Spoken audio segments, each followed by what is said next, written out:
We co-founded No Place for Hate with Lenny Zagan, and we're currently the co-chairs. I have studied and taught and written about the Armenian Genocide.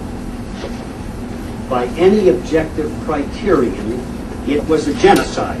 It wasn't tantamount to a genocide, it was a genocide. We are committed at ADL to protect the rights of all people. That includes Armenian Americans, obviously. We will never, ever waver from that commitment. Whether the National Commission, from a political perspective, supports this particular legislation, I don't know. But if you drop No Place for Hate, or even if you make it conditional upon the outcome of this vote in November, you're throwing the baby out with the bathwater. From the start, we, and then Newton in late August, asked the ADL to do two simple things: fully and unequivocally recognize the Armenian Genocide and actively support congressional resolutions on the genocide instead of actively opposing them. That is, undo the damage the ADL has done to the issue of human rights, genocide acknowledgement, awareness, and prevention. Only then will the ADL qualify to sponsor No Place for Hate again. The ADL has complied with neither request. I hope the Newton Human Rights Commission, in conclusion, will remain faithful to its mission and agree that the Newton No Place for Hate must sever, not suspend, not think about, not sleep on, because we Armenians have had it up to here with euphemisms, sever their ties to the ADL. Thank you.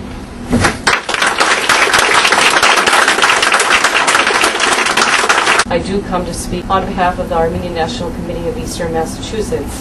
The ADL has failed to acknowledge the Armenian genocide without ambiguity and continues as a key player in Turkey's genocide denial campaign. The ADL's opposition to Armenian genocide legislation is an affront to Armenian Americans and all people of good conscience who are committed to the cause of human rights, tolerance, and the respect for diversity. I'm the son of survivors of the Holocaust, and I also was elected to the International Association of Genocide Scholars recently.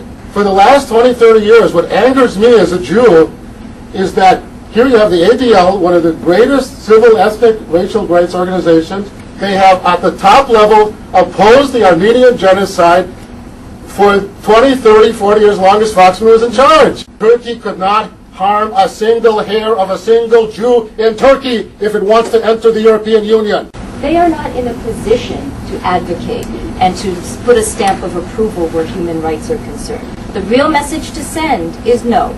We wash our hands, we sever ties with the ADL. If in November they do the right thing, then you say, okay, we will reconsider it. But does Newton really need a lobby to tell it that, oh, you're a good, tolerant, ethnically diverse, anti-racist community? Who cares? We can do our own thing.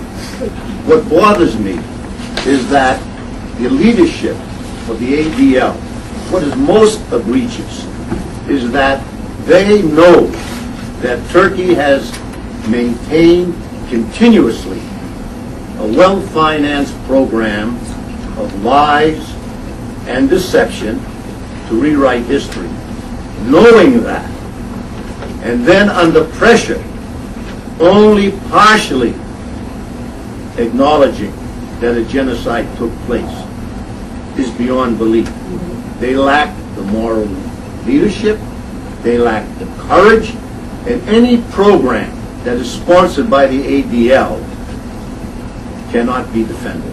You may know that several days ago, for the first time in Turkey's history, a member of parliament got up and said this country must recognize this genocide and also went so far as to call for reparations. That kind of courage will only be sustained if we in the United States can speak up and say a large organization like the ADL should know better, and we should really have nothing to do with the ADL until it immediately reverses its earlier positions. One of the things that's so disturbing about what's going on with the denial by the ADL, the history of denial, is this isn't the Turkish government that's doing this. The Turkish government has engaged in this kind of denial for many, many years, and unfortunately it's become expected. I wish it weren't that way.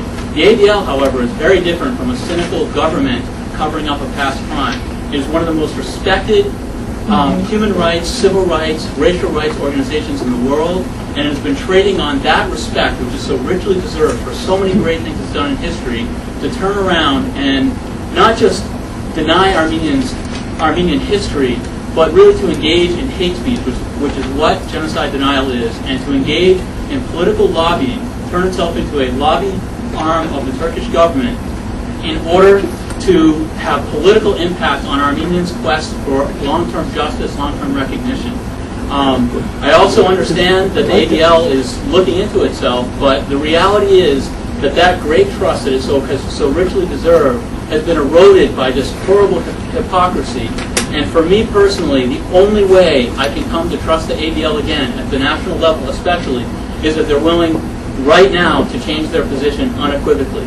And until that happens, I just don't have the trust to wait until November and maybe later and later and later. The ADL has gotten up in the past and spoken with absolute clarity and absolute language against what's going on in Sudan, what's going on in Bosnia, what's going on in other parts of the world, and they really need to step up now and speak with the same sort of absolute language in support of the Armenian Genocide Resolution and what's going on with the Armenian Genocide. The ADL hails United Nations passage of resolution establishing Holocaust Memorial Day.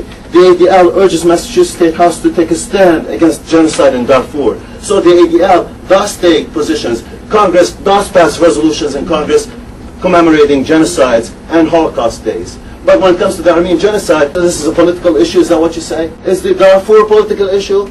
Was the Holocaust Memorial Day that was passed in the United Nations last year a political issue? Just as denial of the Jewish Holocaust merits prompt action and condemnation, so should denial of the Armenian genocide deserve the same immediate response.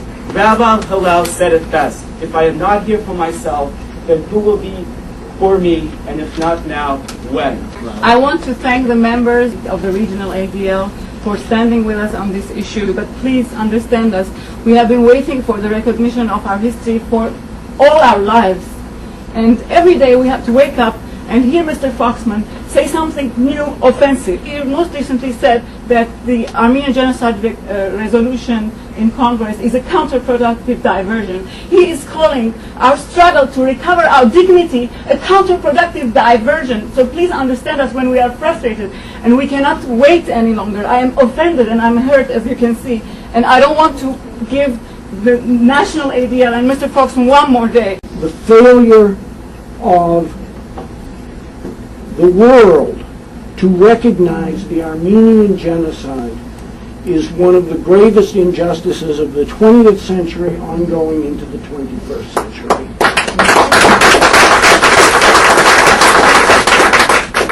The second point is the failure of ADL National to recognize this and make a forthright statement about the injustice of the Armenian genocide, the reality of the Armenian genocide and the injustice of the Armenian genocide is itself an ongoing injustice. The third thing is that the House or Senate resolution that would have the United States recognize as part of its foreign policy the reality of the Armenian genocide is one of the best pieces of legislation that is pending today and deserves passage, and also it is incumbent upon the ADL to recognize this and unequivocally support the legislation.